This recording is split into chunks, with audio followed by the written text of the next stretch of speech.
It's time for the main event. Here comes the breakdown.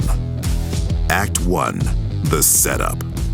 Our film begins with Emma Stone's character Eep narrating over some cave drawings about her dysfunctional family, the Croods, who she says are cavemen. Excuse you, you shallow Paleolithic slave to the patriarchy. It's cave people, okay? She complains that they spend nearly every moment locked in a cave since the world outside is dangerous, but she says the real struggle is to survive her family. Never mind the nightmare world full of hell beasts, it's her family who are the real monsters. She says all the other cave people who live near them all died horrible deaths, but the Croods survive thanks to her dad, who I'd describe as a national treasure. She says they stay alive because her dad won't let them do anything fun like go outside at night or be curious about terrifying animals and such. What an overbearing prick this guy is, selfishly trying to keep his family from dying. That's the lesson I got from this film. What an ungrateful bitch.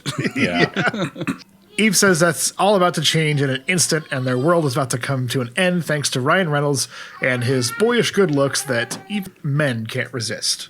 I mean, so I'm told. We cut to a 3D cartoon world, no longer cave drawing cartoon world, where we see Nicolas Cage's character Grug screaming at some completely made up animals that never actually existed that are camped out in front of their cave. Some sort of like hyena lizard or something. Like turn all of the lizards into Ed the hyena from The Lion King. That's kind of what they were. We saw a globe at the beginning in the cave drawings indicating this is supposed to be our world, which feels kind of irresponsible to just make up animals when we could be giving kids anything educational to glean from this madness. But what do I know? I've devoted years of my life to talking about Nicolas Cage movies. Grug tries to get his free-spirited family, who are only alive thanks to him, to listen to his instructions, but they all ignore him, including his baby, who's basically just a family dog. The only one who listens to Grug is his son, Thunk, played by Clark Duke, who is scared of literally everything. But he comes out of the cave when Grug gives him the all-clear sign, which is Nick going, They all get ready to go on a hunt except for Oonga, Catherine Keener, Grug's wife, who calls for her mom, who doesn't come out right away, which makes Grug super excited since she's hoping she died. Get used to that joke. Gran, played by Cloris Leachman, eventually pops out of the cave, much to Grug's chagrin, and they head out in a slapstick-filled hunt for a dinosaur, goat, bird, egg thing. It's got like ram horns on it. I don't know. Yeah, it's like combination of like 8 different animals. Quick fact, Grug frequently counts his family members. While most people may think Neanderthals didn't count, anthropologically, they were the first human species to use math as a survival tool. They counted each family member and were able to figure out how many mouths they were able to actually feed. Primarily, this was the alpha male of the household's priority, to keep count, but the whole clan would be involved in the hunt itself. How do they know this? Who knows? Time machines. It has to be like cave drawings of some sort, like they put notches or something for each hunt or something. Yeah. So they have to know like how many people, like how much they have to catch in order to feed everybody in the group or whatever. Okay, that makes sense. It's always those kinds of things where I'm like, how the fuck did They just know make that that shit up, let's be honest. Yeah, like they find these markings on the wall and they're like, well, They were counting. I mean, they found like art, makeup, paint, stuff like that in Neanderthal villages, so they know that they were human enough to do that. Grug screams for them to never not be afraid, and they run through their barren wasteland in a weird sped-up shot that culminates with a 3-minute chase scene of Thunk sheepishly stealing the egg while Eep gets upset since she's the real badass of the family. Each member of the family takes a turn running the egg back to the cave while all sorts of random made-up creatures also try to steal the egg, such as a couple of koala squirrel things that share one tail, a bunch of weird dog lizards, and some pig bats, a giant owl tiger thing, an elephant giraffe, etc. And eventually they get the egg to safety where it breaks immediately. Oh boy. Like they were running through the field that the pod race happens in Phantom Menace with all those rocks and everything. I thought the exact same thing. They probably use that as a reference. I don't know. Yeah. Now this is egg racing. Hey, Roger, how would you shoot this scene? I don't know. Just watch Phantom Menace and do it like that. That's what I do. I use the Phantom Menace for all my references. Imagine that's actually the secret to Roger Deakins' I just success. green screen everything and I reverse shot the entire movie. That's it. That's all I do. That's it. Leave it up to the animators. I don't know. Yeah. I can't even draw. Well, they all gobble up the egg goo except for Grug, who gets nothing since no one in his awful family appreciates what he does for them. Well, he said he ate last week, so it's fine. At least that's the lesson that I'm getting from the film so far. He says it's all right since he ate last week, and then he sees the sun's about to go down. But wasn't it morning like 3 minutes ago? This hell world. Spent all day going and finding that one egg, I guess. There was a sped up shot, so maybe that was 12 hours of running through the burning calories and all that. And they got chased for 12 hours after that. Yeah. He says, come on, darkness brings death. We know this, and escorts his family back to the cave, except for Eep, who free solos 1,000-foot sheer cliff so that she can just feel that last bit of sun on her face or hand or whatever's going on. She hears the horn of Abraxas from high up on the cliff. But before she can find out what the demon bikers from Mandy are up to, Grug calls her to return to the cave. God damn it. Did sound like the horn of Abraxas, right? Yeah. Mm-hmm. They fucking love it. I've been rewatching all the X-Men movies, and I forgot that guy's in X-Men 3, I think. He is? Yeah, he plays Trask in the third X-Men. He's just like some random advisor to the president. But I was like, my God, Stephen Duke. So I've seen him in 3 movies now. Yeah. Predator, X-Men: The Last Stand, and Mandy. Yeah. I think that's all his IMDb credits. His filmography. Like just those 3. Well, Grug nearly gets killed by that weird bobcat, tiger, owl, lemur thing, but Eep gets back just in time for him to close the cave before he and his entire family are killed. But then she bitches inside the cave that their lives are pointless since they spend it all hiding in a cave, and Grug tells them a story about a little bear that listened to its father, but the bear was filled with curiosity, so she climbed to the top of a tree, saw something new, and died. I like his stories. Me too. They all died. Saw something new and God. It just slaps his hand on it, and then all the pictures on the wall have his handprints on it. It's great. Some good visual storytelling. Yeah. Thunk says, I get it, Dad. I will never do anything new or different. And they all go to sleep in a pile, except Eep, who sleeps on a ledge while Grug watches her with sadness in his eye. That night, Eep hears a strange sound and sees light outside the cave, so she decides to go out and investigate. She follows the light from a torch away from the safety of the cave, where she eventually finds it on top of a cliff. We see her dance with the embers and eventually try to grab the flame, only to be stopped by some guy wearing a warthog mask of some sort. This guy just happens to be a cute teen dude played by Ryan Reynolds, who immediately starts a fire in Eep's... Never mind, it's a kid's movie. In her eyes. In her eyes, yeah. In her heart. Yeah.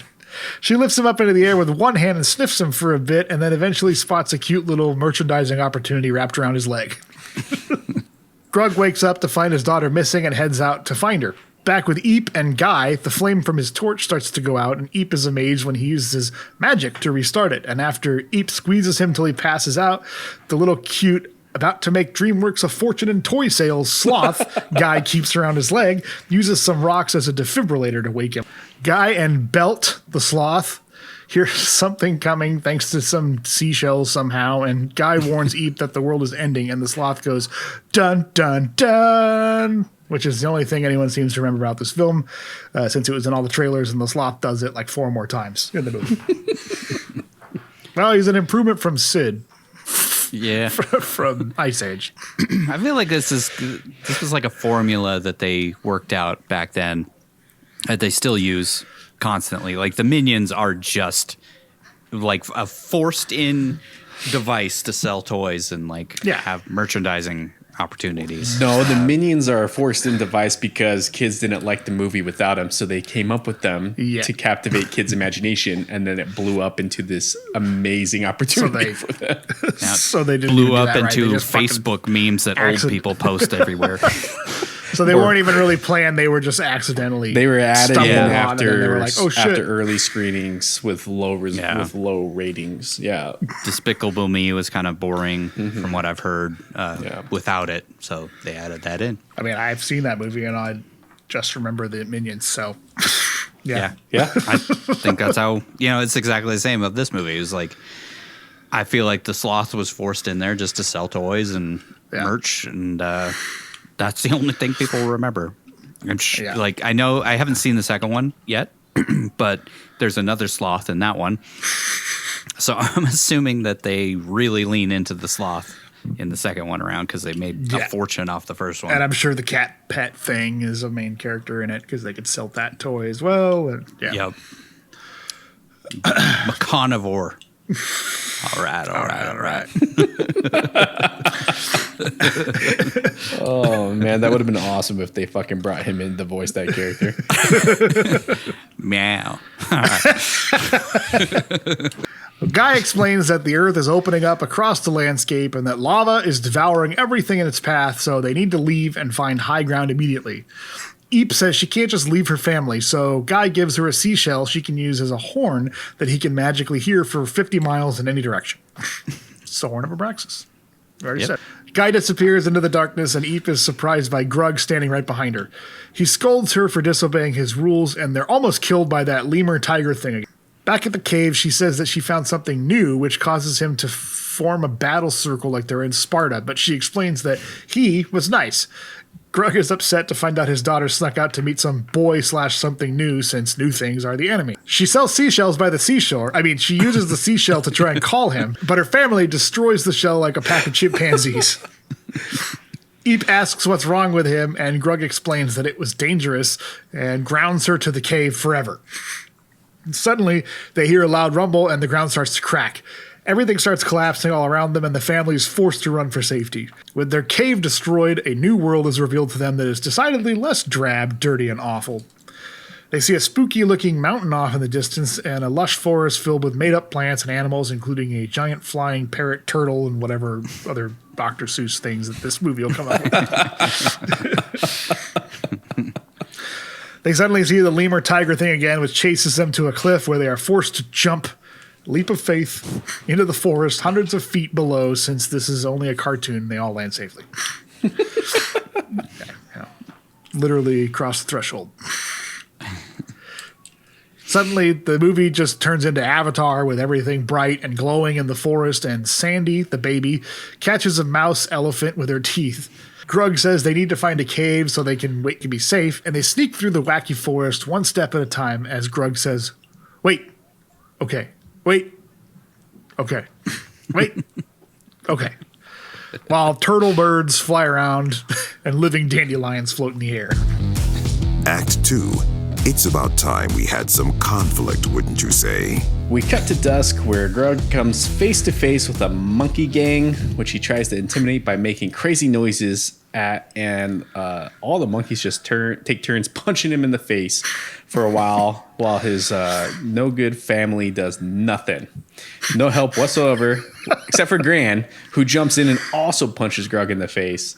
His family sucks. Like, seriously, they don't even try to help him out at all. They just let these monkeys wail on him. Honey, when you're done, we need to get a move on. The monkeys all run off, and we see a saber-toothed parrot come out of the jungle. Grug tries the tactics he took with the lemur cat thing, but when he chucks a rock at saber parrot, it catches the stone and tosses it. So they climb a tree, which turns out to also be alive, then run into a cave, which turns out to be a land whale of some sort. Like, when the fuck did this movie turn into a Lovecraft novel? The land whale shoots them all out of its spout, since that's how that works, and they all land safely after falling a couple 100 feet, which prompts Grug to say,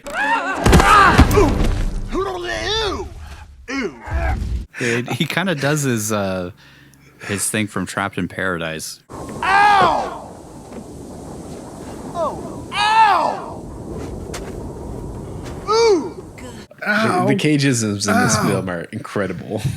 The saber-toothed parrot stalks them again from nearby, but is scared when it suddenly gets dark, which apparently awakens some sort of bird piranha gang, and devour a whale down to the bone in seconds. Grug tries to save his family from the murder birds, but Eep finds a horn and calls for Guy, who can apparently teleport because he's there in like 20 seconds. Guy uses How is he so close? Like, I don't know.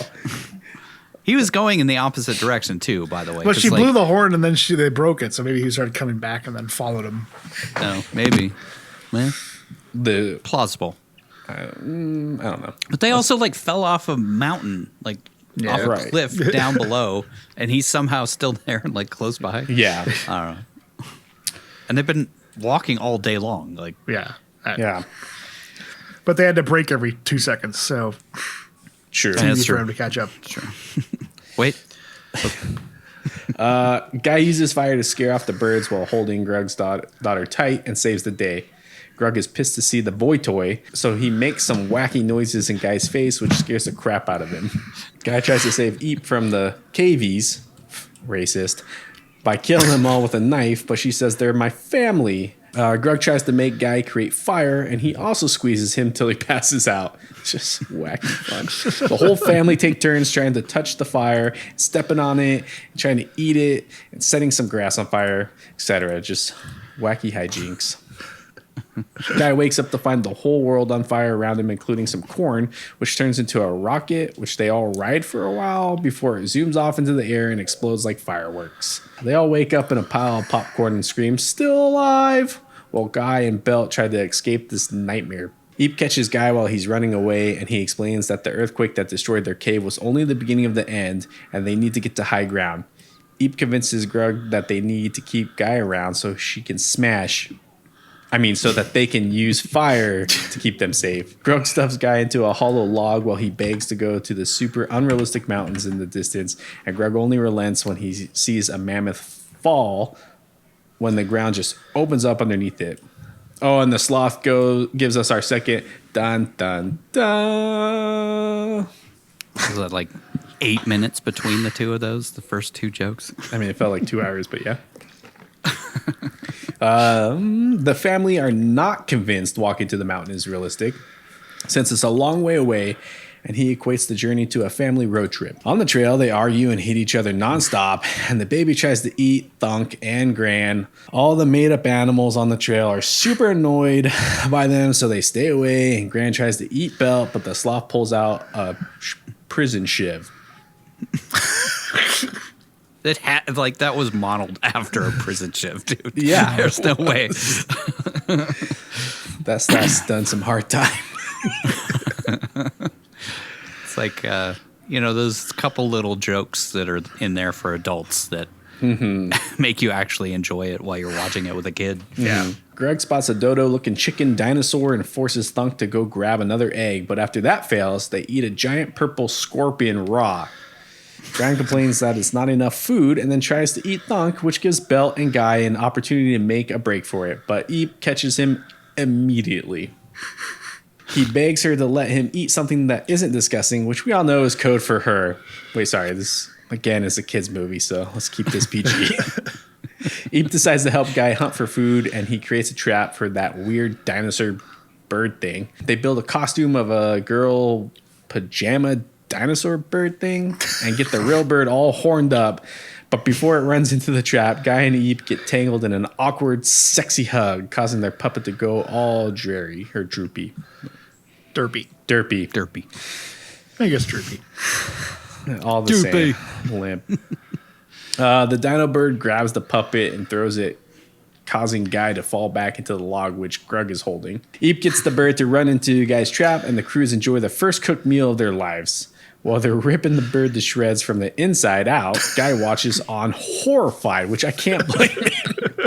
I'd be fucking terrified just watching these. Funny, like how Cloris Leachman's character, she just turns into an animal when she's hungry. Yeah, she's hangry, man.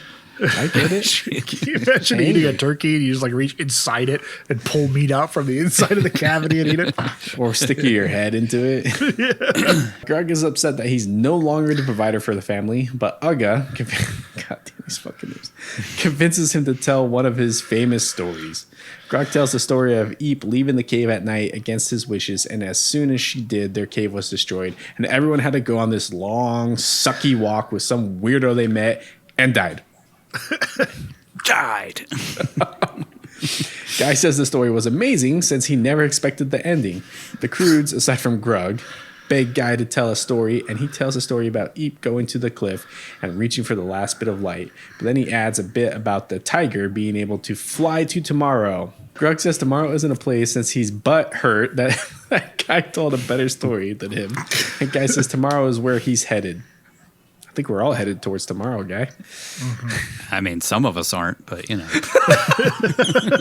Jesus. Dead. The next morning, they wake up to find themselves on the edge of a cliff with Guy dangling off of it in his log. God damn it. I'd make a morning wood joke, but again, kids movie. We cut to the family walking through the bottom of the ocean or something where, yeah, anyways, I won't go there. That was one of my couple of questions where Guy says that they almost died, so they need to speed up. Eep asks Guy how the tiger in the story he told flew, and he says he won't tell her as long as he's stuffed into a log over Greg's shoulder. Eep punches her brother in the... Funny like that. Yeah, funny like that. Eep punches her brother in the face to knock the log off Greg's shoulder to free Guy. Free Guy? Get it? Yeah. Which prompts Greg to say he's loose in a very cagey way. He's loose. However he says it. Crazy. That's the cagiest moment, I think, of the whole movie. I think so, too, yeah. He's a loose. Grug runs to get Guy, but he steps on some coral that stabs his feet. He yells at the family after they all try to walk on the coral, but then spots Guy standing perfectly fine on them since he made some shoes out of an alligator, koala, German shepherd or something. I think it's supposed to be the warthog, but who fucking knows in this mythical, magical world of animals.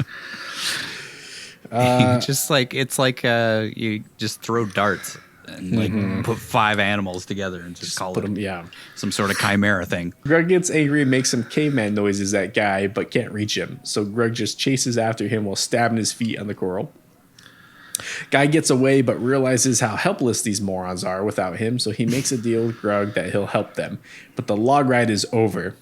Again, kids' movie, so we're going to stay away from those jokes.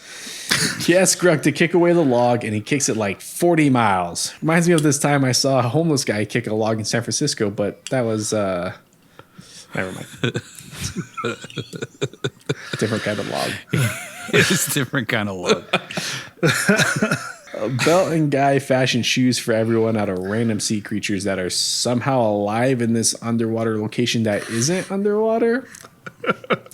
Eep is the only one who gets regular shoes, and she screams that she loves them since, you know, women love shoes. She falls into Guy, prompting Grug to lose it again and pull them apart. Grant asks where Guy gets all these great ideas, and he says, I'm calling it a brain. He says he's pretty sure that's where ideas come from, but Grug says they've gotten along just fine without a brain so far, and that ideas are for weaklings while he shadow boxes for a bit. I think it's like I don't know if it was like planned to be that way, but I'm guessing probably so. But like Guy is the brains and Grug is the heart through the whole movie. So he's the emotional center, and then Guy is the logical one. Also, I appreciate that like Guy is never just like hating them. He's just kind of like, well, I got to deal with these people and like do what I can to help them, but I need to get out of here before we all die. Yeah. But like even from the beginning, he's like he's not like he wants to run away from them or anything. He's just, you know, has to deal with them. Yeah, well, he's got the hots for Eep. Yeah, that too. That helps.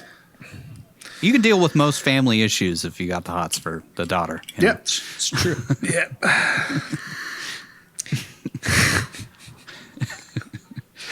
Never mind.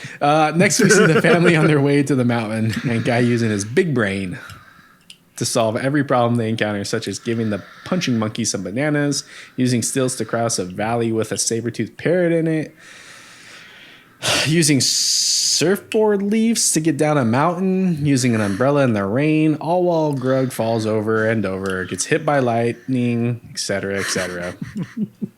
Grug tells Eve to be careful, and she flips out. But then Guy says the same thing, and she says, "Oh, okay." Well, Grug loses it some more. They dive into the water, and Guy teaches them all how to swim, except for Grug, who just sinks to the bottom, defeated, since his family no longer needs him, and almost gets eaten by that parrot cat again. Act 3. It's about time to wrap this thing up. We bubble wipe to Guy telling Gran and Thunk a hilarious story about a bear taking a dump in someone's cave or something, which makes them all laugh as dumping bones in somebody's cage. I don't know. Or cave. Missed the setup for that joke. Grug pushes him out of the way and spots a miles-long stretch of desert in front of the mountain that is filled with large fissures, caves. I don't know. It was like a desert that like had hardened into rock or something. I don't know what exactly that was supposed to be, but I feel like that exact same shot is in Return of the King. They're like on their way to Mordor. In fact, the like mountains kind of look like Mordor. Exactly, yeah. It looks like you just put an eye right in between those two mountains. Yep. Yeah. Maybe that was the inspiration. Could be, yeah. That mountain's so like not realistic at all. There's like no way that mountain could exist like that. No. Guy hands out seashells to everyone so they can call if anyone gets lost. It's just using those seashells for everything. You can hear from a long distance away. You can call people.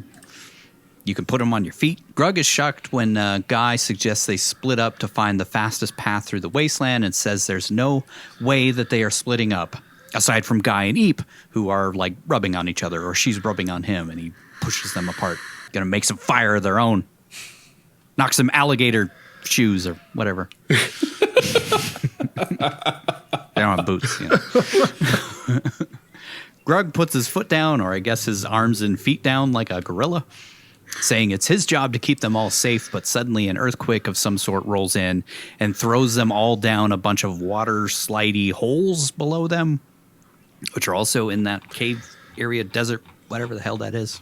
Weird landscape. It's hard to even describe that landscape because it's so not something you would actually run into in real life, I don't feel like. It's like when you see a dried out desert and it starts separating, but over like 100 miles across. Everyone lands in separate caves, and Grug yells through the wall that he'll come and find them, but Guy says that they should just all keep moving since it'll be faster, because they'll all be looking for separate paths through. Which, you know, if you go by Grug's thought process at the beginning, is like they're all going to end up dead. Because they're better together when they can get into their little kill circle. Yeah.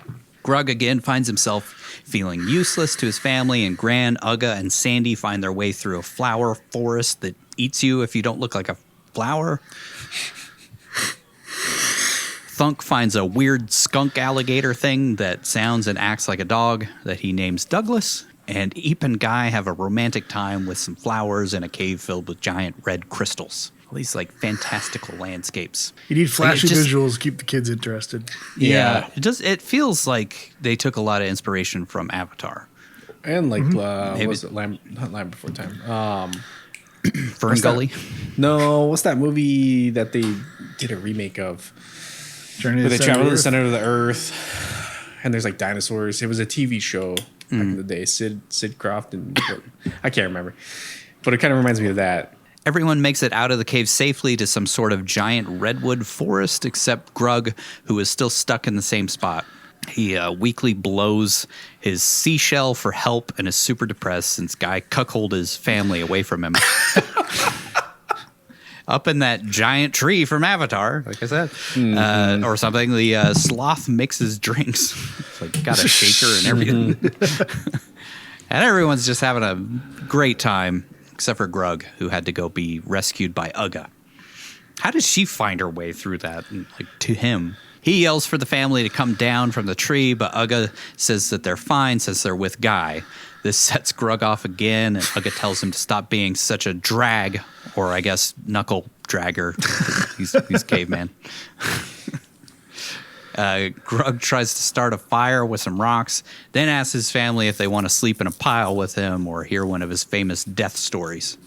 But they all just ignore him and stay up in the tree. It would not be comfortable to sleep on somebody's stomach. Yeah. Just saying. Uga tells Guy that her family had the best day of their lives, all thanks to him, before they spot more lava erupting on the horizon. Guy worriedly eyes the impending apocalypse, then tells the family he wants to show them something and takes them up to the top of the tree where they can see thousands of stars in the night sky. They're all completely in awe since they've never been able to go out at night and have lived in a cave filled with grug turds their whole lives. God damn it. Yeah, I don't know, trademark grug turds. Use that for something. Guy says every sun that has crossed their sky comes to rest up there, and Eep says, tomorrow, to which Guy says that's where they'll be safe. The hell does that even mean?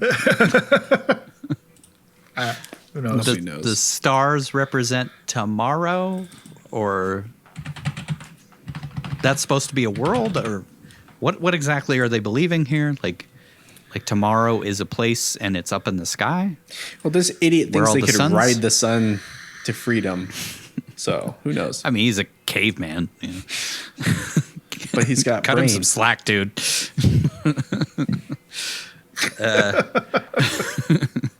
Grug overhears Gran saying Grug is useless and has no way to protect them, while Uga defends him. Gran says if Grug...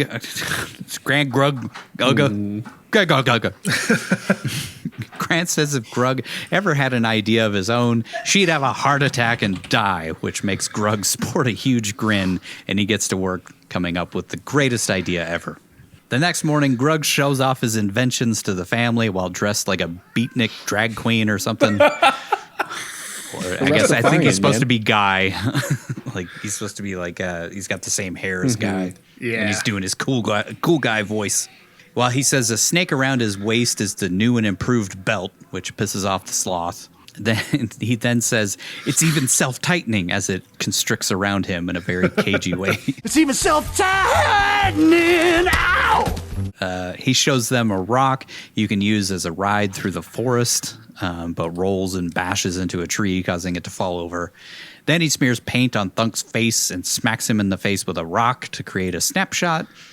Then he gives them all shades, which are just pieces of wood in the shape of glasses with no holes in them to see through. So he's on the crux of like actual inventions the whole time. He kind of has the idea of them. Then Grug gets smashed by some rocks when he makes a mobile home cave and a rock seesaw. You get the idea. It's just picture him getting punched in the nuts over and over and over again. Pretty much what it is. Yeah. I'm a little sad that the rock seesaw didn't come back into play at the end. Oh, rock seesaw. Yeah, I thought that's how he was going to launch himself. Yeah, he could get over with that. Yeah. Yeah. But no, he has to create a whole new invention. A whole new thing, yeah. Even more unrealistic thing. We cut to them in a giant turtle shell boat thing going through a swamp where Grug explains to Uga that he thought if he could come up with something cool, Eep wouldn't want to leave with Guy. I don't think that she ever planned on leaving the family behind unless they weren't coming with or whatever, but I never got the sense that she was just like this whole time she was just planning on ditching her family and never coming back. But I think that's what Grug is afraid of. Yeah. He's going to lose his daughter. Oh, and he was excited at the thought of her mom dying from him coming up with an invention. And I also kind of thought that your mom would die. They finally arrive at that crazy-looking mountain that they've been heading to, and just as they arrive, a huge eruption happens behind them. Grug spots a cave and pushes his family into it, but they all tell him no, since their eyes have been opened to a world outside of caves. Grug is shocked that they've all decided to go with Guy to tomorrow. Eep says Grug needs to stop worrying about them, and he explains that it's his job to worry about them and keep them safe, but they're all like, screw you, Dad. Go live in your cave while our skin melts off from the impending pyroclastic cloud that's heading straight towards us. This is the time to not listen to him? Grug passionately pleads with them to listen to him, but Eep says, we would be dead if we listened to you. And she says that they have to follow Guy now. Oof, it's harsh. Grug spots Guy and snarls, Guy, before running after him and tackling him. They both fall off a cliff into some tar, and Guy says there's no way to escape it, so they're basically dead already, which is kind of true, but then they get out of it in seconds flat. Guy explains that his family died from falling into tar when he was little, and Grug tells him he's sorry. It must have been pretty fun to watch. Family die in front of you in tar, slowly being covered by it, or just starving to death. I don't know. Eaten by a predator. Yeah, it just comes along, chomps them while they're stuck in the tar. Things get all mushy as Guy says his parents' dying words to him were, "Don't hide, live, follow the sun, and you'll make it to tomorrow." Grug says his daughter is a lot like him since they both follow the light, and Guy says that she's more like Grug. Guy says Eep loves Grug. Guy says Eep loves Grug, but always forgets to say it just like Grug does to Eep. Grug says he was just busy keeping them alive, and Guy says that's what dads do. Grug suddenly gets motivated and says they need to get back to keeping the family alive together, but they need one of Guy's ideas to get them out of this sticky situation. It's because it's tar. Guy makes another sexy puppet, and this time for the saber-toothed parrot thing, which attracts the male in seconds flat. It's like nice that they're just, it was just like standing right off. It's convenient. The saber parrot sees the puppet and grabs it after Grug makes it look scared to death because Guy doesn't know how to properly act scared, but Grug does. The cat pulls them free of the tar while trying to rescue the girl parrot cat, and when its head falls off, the cat is shocked and eyes Guy and Grug, prompting the third dun dun dun from the sloth. This movie's only like 90 minutes long. There's 4 of these jokes, dude.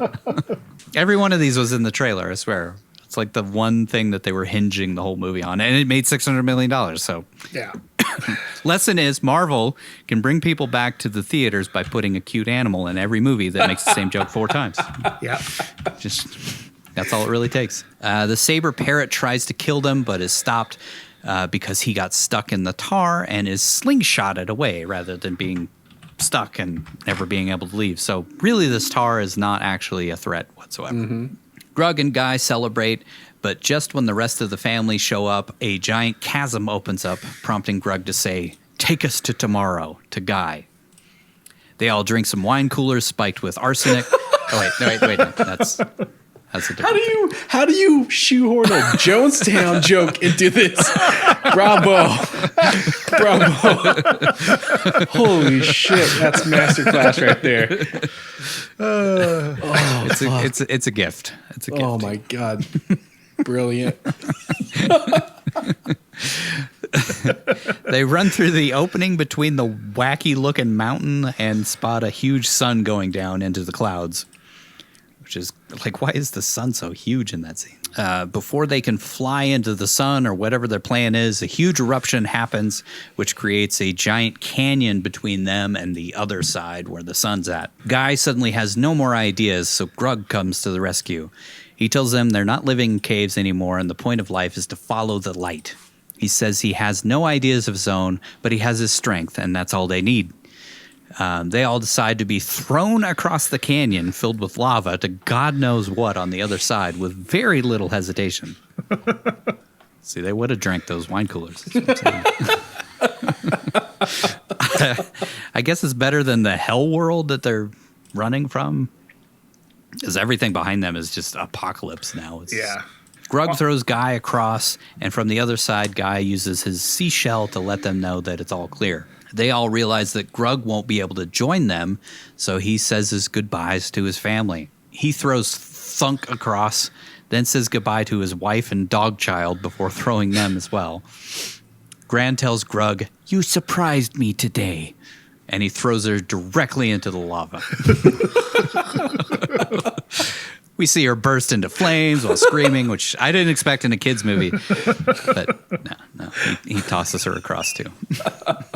Eep tells her dad, "I have too much to say to you. I need to fix everything and I don't have time."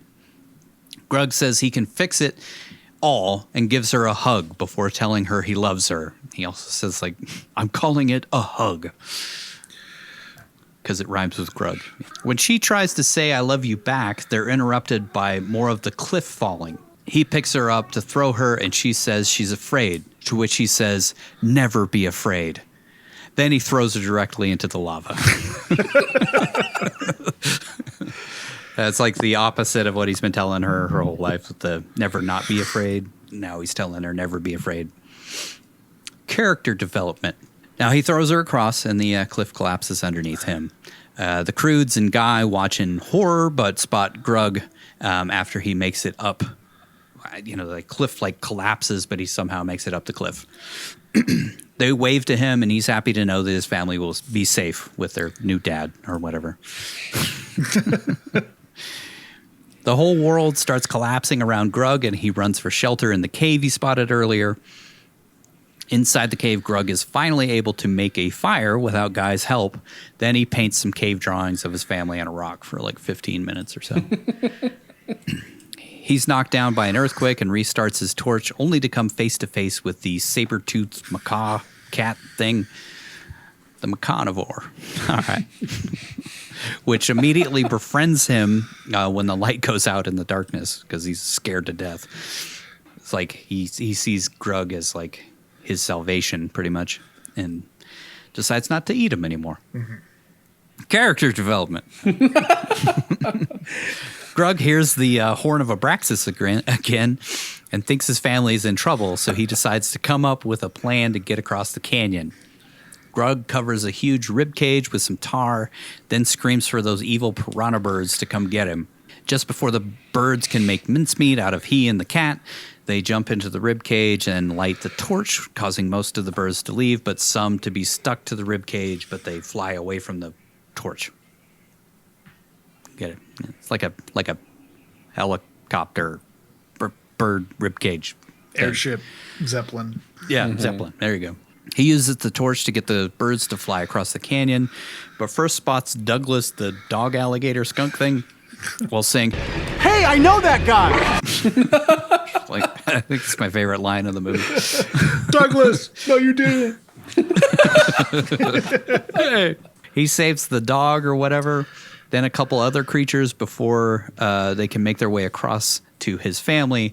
They are all swallowed up by another volcanic eruption cloud or something. Which those things are filled with all sorts of chemicals that would just collapse your lungs immediately. But, whatever. Just ignore that. We cut to Eep desperately trying to signal her dad using a seashell, and the rest of the family say it's time to give up and move on before this side of the canyon gets obliterated by whatever the hell is happening to the earth, which is never really explained. I don't know. I thought it was the continents breaking apart. I thought that was the implication from the beginning story that they were telling. Yeah, everything seems to happen really fast in this, where it's darkness comes almost immediately. The day is only 2 minutes long. Yeah. Pangea splits up in 30 seconds or a couple days. I don't know. They all call out one last time with their shells, and Eep says she never got a chance to say that she loves her dad. Uga says, if your father was here, he'd say, but she's cut off by Grug screaming, "Get out of the way!" Guy spots a light in the sky and says, Grug is riding the sun, but not very well. Grug and the menagerie of animals slam into the ground, but he immediately springs up with the rib in his hand and says, "Where's the danger?" Eep jumps into his arms and tearfully says, "I love you too." They hug, and Grug counts his family again as they jump into his arms, including Guy and Gran, both of whom he's actually excited to see for the first time in the movie. Then he reveals all of their new pets, including Chunky the murder cat and the lizard hyena and whatever. Douglas, yeah. They climb a hill to a spot where they can see paradise next to the ocean, which I guess won't be wiped out by the apocalypse that's happening everywhere else. I don't get it. Why does it stop? Yeah, I don't know. But this, I guess, we don't know that it isn't wiped out. It's just kind of we see it like a time jump, but they're like still running towards the sun. So Yeah. maybe they are still like running from the apocalypse. I don't know. I haven't seen the second one. Maybe that's what the whole story is in the second one too. Somehow I doubt it, but Yeah. we cut to some time in the future as Eep narrates that they're not cavemen. People anymore, since they changed the rules of survival. So like all the rules that Grug had put up on the cave walls, they broke all those rules, and now they're living in the world. Living a vida loca. They all jump on their battle animals that they've tamed, including one of those land whales for thunk. Seems like it would move kind of slow compared to the tiger lemur thing and all that. They ride their various made-up, make-believe creatures along the beach towards the sun as Eep says, from now on, we'll stay out here where we can follow the light. We see the end on the screen, followed by the dog baby and the sloth doing the dun, dun, dun joke for the fourth time. Really getting a lot of legs out of that joke. And then after the credits, we see some mouse elephants playing mariachi music with their trunks for some reason. I don't know. It's another little cute thing to tag onto the end. The end.